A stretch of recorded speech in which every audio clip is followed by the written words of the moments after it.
Hello mga palangga, masayang buhay sa ating lahat. Kumusta kayo dyan? Welcome to my channel again. For today's video ay meron akong ipapakita sa inyo na madali lang siyang lutuin. Ulam siya.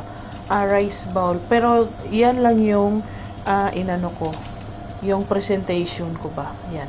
So, ayan, i-prito or igisa ko yung chicken ko.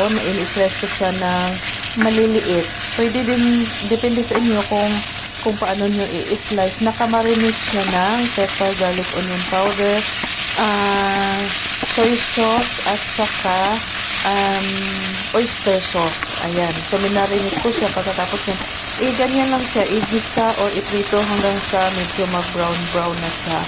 Tapos, anong tawag nito? I-set aside muna natin kasi meron pa tayong gagawin.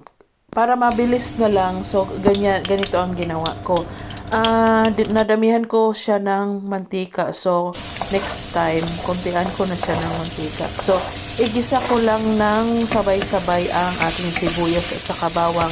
Tapos, kaunting sili. Kasi yung asawa ko is, hindi talaga siya mahilig sa maanghang. Kaya, kinuntian ko lang yung sili ko. Kasi para sa kanya, sobrang anghang na.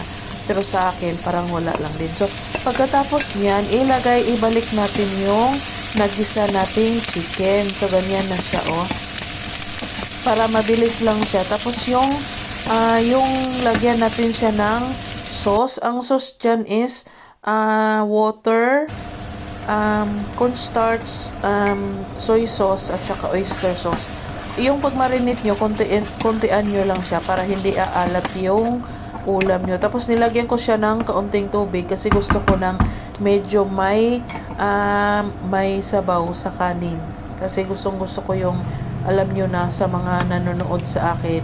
Tapos lagyan lang ng spring onion, ganyan.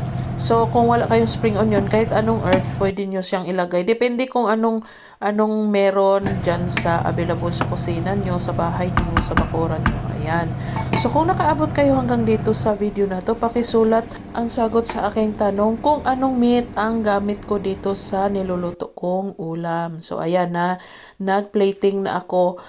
Ganito lang yung naisip kong presentation sa aking niluluto. So, kung kayo, pwede din naman na hindi ganito yung pagka nyo. Ganyan lang yung ginawa ko para wala lang, naisip ko lang. So, sa akin yung red rice kasi ayaw ng anak at saka asawa ko ang red rice. Ayan.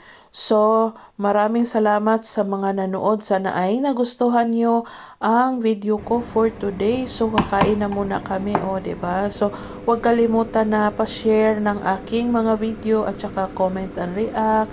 Maraming salamat sa lahat. Bye-bye!